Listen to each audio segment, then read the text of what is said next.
as you saw, we drilled 2 holes on both sides of the lock, and the reason is to determine what's the temperature of the lock before the treatment. Now we are going to measure the diameters of each end, including the diameter of hardwood and softwood. And as you can see, the circumference of this end is 1165 millimeters, and on this side is the circumference was 1165, and large end was 1310 millimeters. Camera shot first.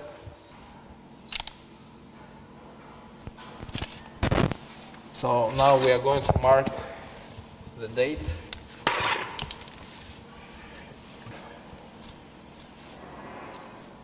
Of November, and since this side is closer to the gate, we call it out. This side.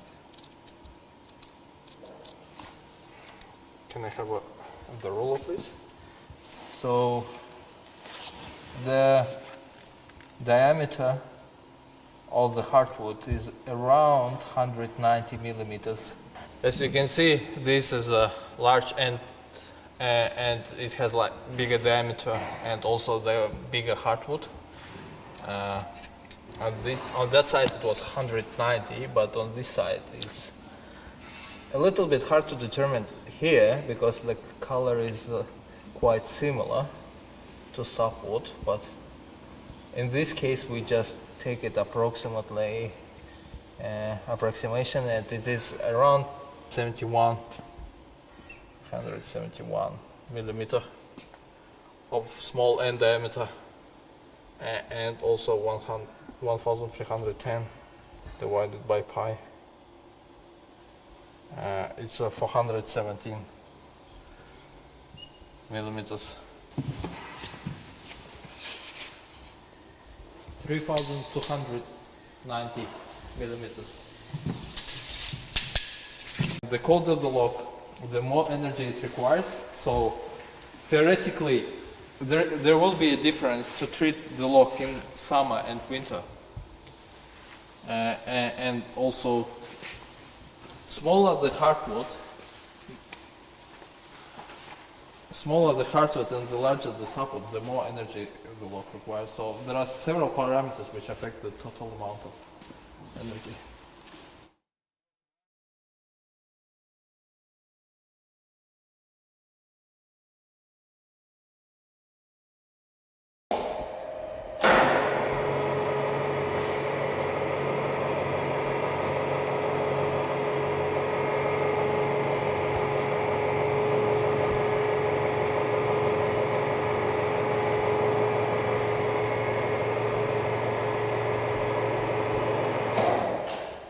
Yep, cool.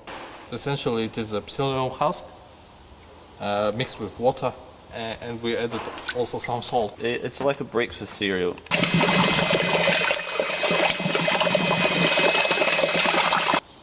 We're just going to move the rig out underneath the log, lower the log down into the log Joule heating rig, and then we're going to put the roof of the chamber back on, and then we're going to push it back a little bit. Ready?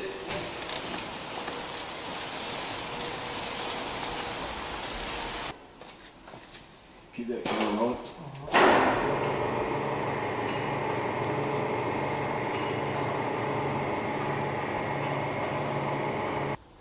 Yeah.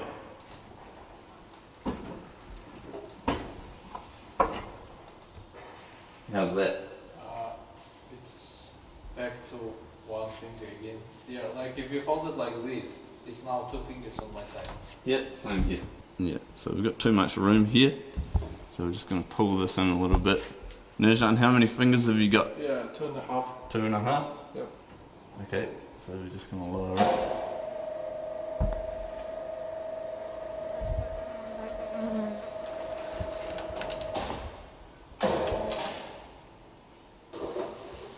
So, yeah, that's it. A bit more.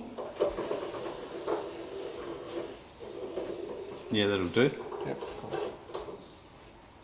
Okay. So now we're going to loosen these strops.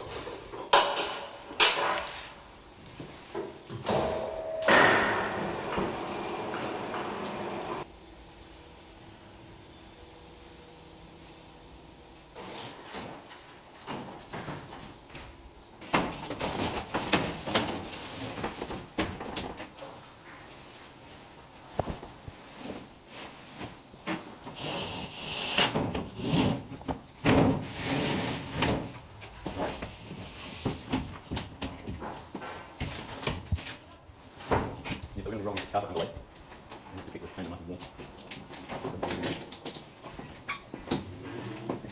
Reduce the amount of heat that the chamber loses.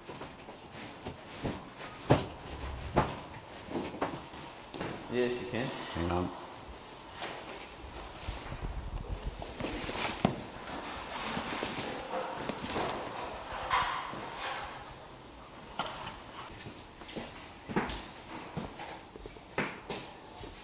Ready? Yep.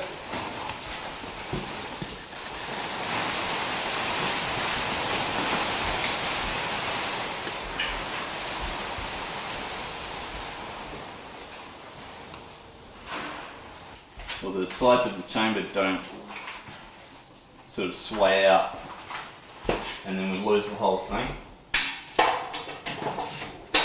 So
These sensors with tips, the temperature sensors, PT100 type. Sensor 1 goes to one of the holes drilled previously.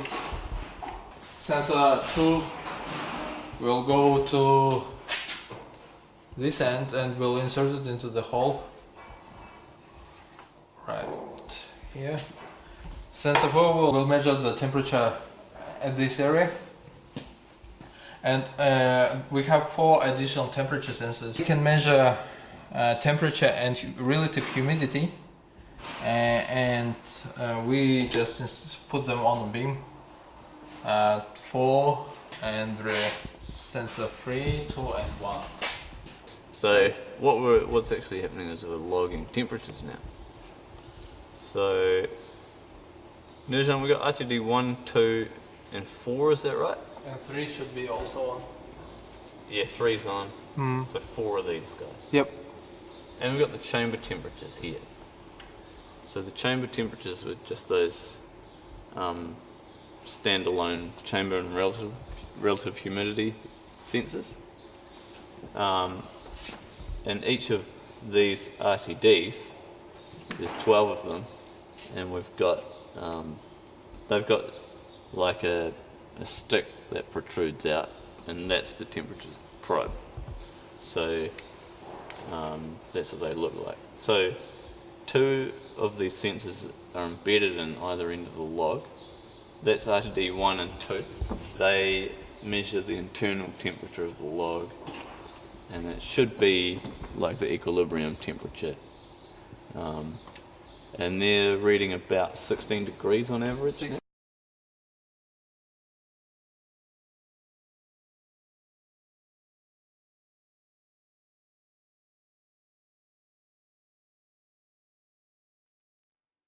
So I'm going to set it to 3 bars pressure.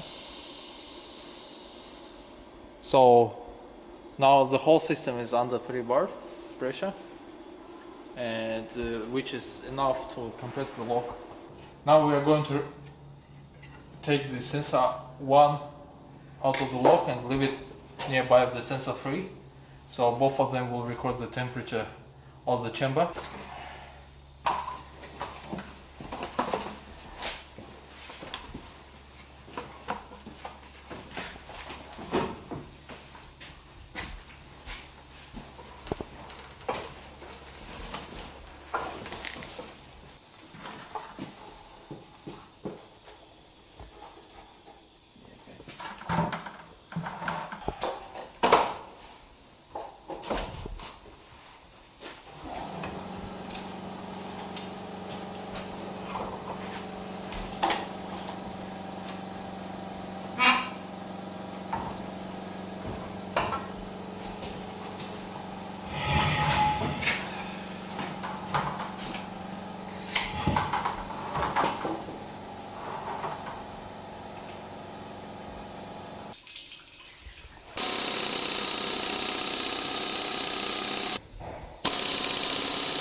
Calculated energy needs to be like 15.3 kilowatts hour. It means that 5.1 kilowatt hour per excitation.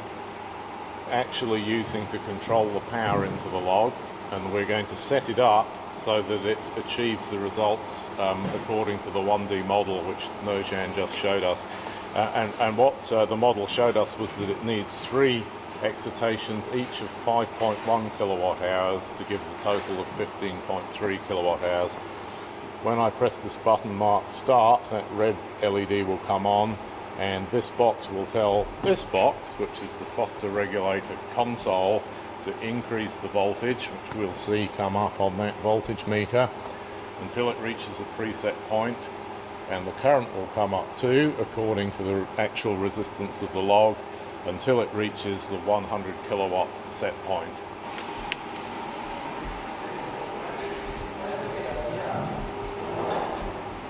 Okay, so now we're going to have a look at behind the rig. What is actually the equipment that Bill talked about that's going to help us achieve this high voltage connection to the log. Then behind we've got the Foster regulator. That's that consists of a variable step-up transformer. The output of the Foster regulator is connected to these 2 single-phase transformers. The transformer output, that's 2 high voltage windings, and we can put these high voltage windings in series or parallel. So one transformer has an output of 11 kV on the high voltage side. If we want to make 22 kV, we put them in series, and if we want to make 11 kV, we put them in parallel. And so it's the job of this series to series parallel switch to change those winding configurations.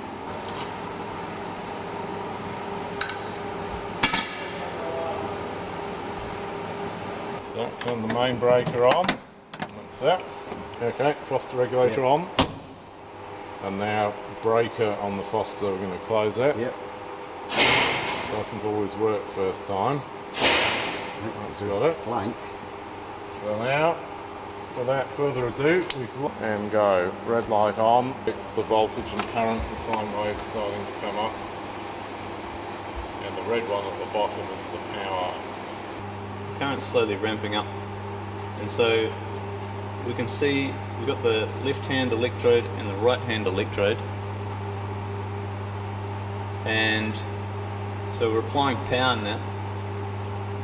And we can make out this pattern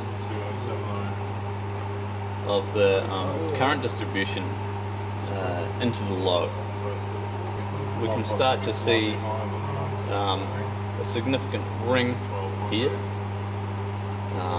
which denotes the sapwood region, and this center portion here of relatively less current, which denotes the heartwood region, which is sort of comparable to this outer region here, which is kind of like a dead section where the log does not cover the electrode. So the log is in about this position here on the right hand side. So we're seeing a lot more current flowing through the sapwood. Although for this electrode, for whatever reason, maybe the log is in this position here. Power's ramping down.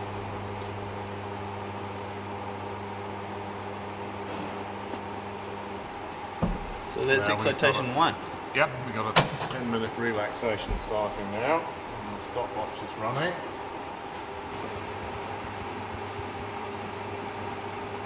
Back on with the breaker. 20 seconds. Close this. 2 seconds, 1, and go.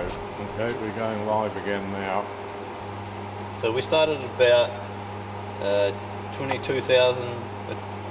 2,200 ohms, and in this excitation we've started at about 1,000 ohms, and we're down to about 780 right now, which means as we go to look at Nugent's model, we can see a roughly similar pattern, where we're going from a high value of resistance down to 1,000 ohms, which is what we achieved at the end of the last excitation. And in this excitation we started at about 1,000 ohms, and we should end up at about maybe 650 ohms.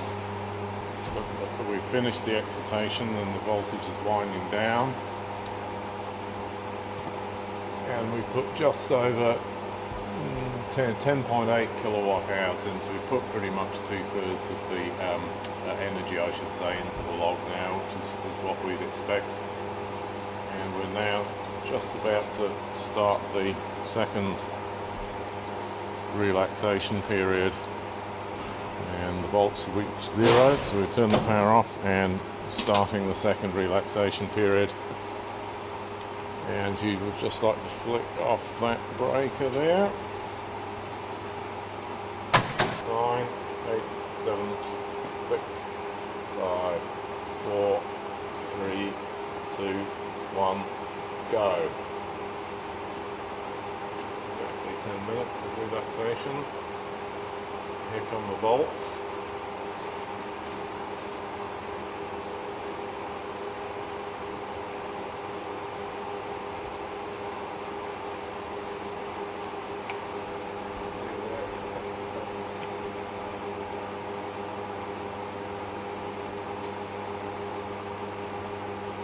Actual resistance is about 520 ohms now, and according to the model it should end up at about 450.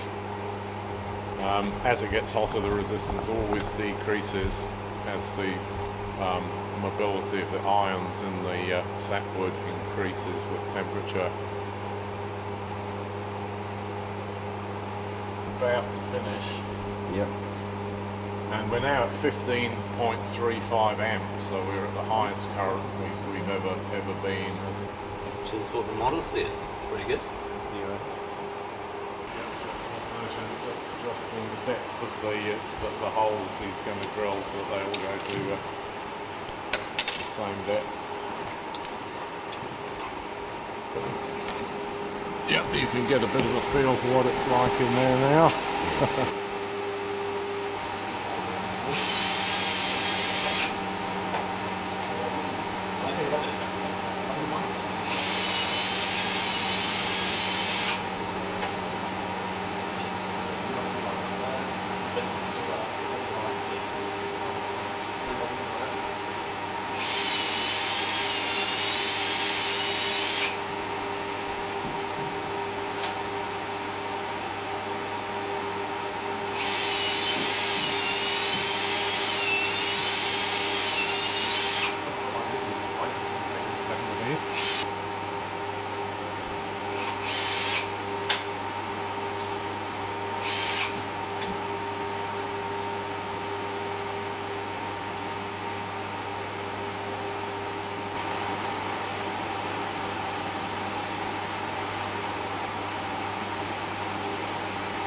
This is the data from 4 temperature sensors recorded by Pika logger.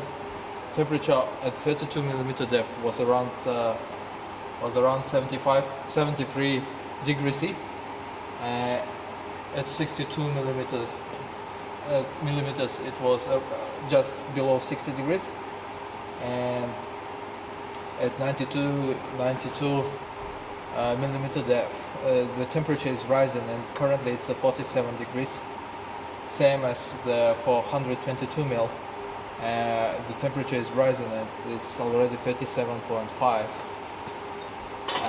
Additional temperature sensors to 52 millimeter depth, and it can be seen that most of them they're above 60 degrees except RTD 10 and 8. RTD 10 shows 55 degrees C at 52 millimeter depth, and the RTD 8 shows 58 degrees C at 52 millimeter depth. RTD 11 and 12, they've been inserted from the top of the log almost to 150 millimeter depth, and they show the temperature of 36 and 30 degrees respectively.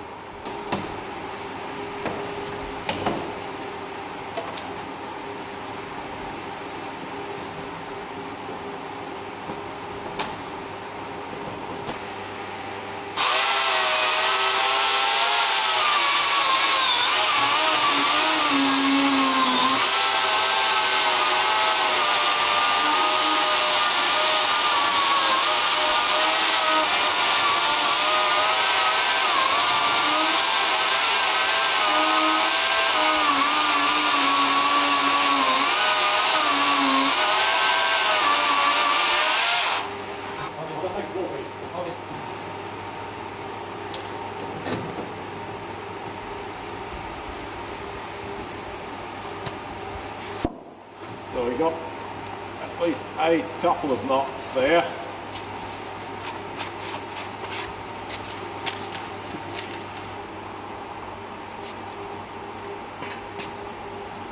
Whoa. You can see where they've been eating into the wood too. They're not just in the bark; they've got into the wood there.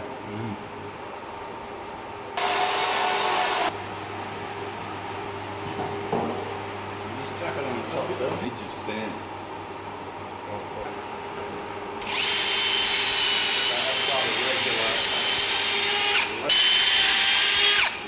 Yeah, so this is the hot side. Right, 76. 76, Still nearly hot, 77. really hot. In the middle.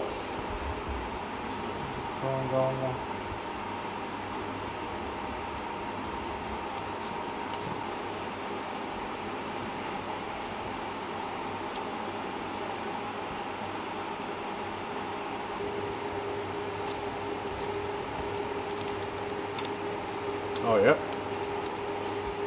There's the adult Hylogus ligniperda again sitting in there. Oh, there might be a second one in there, but that's definitely one right there.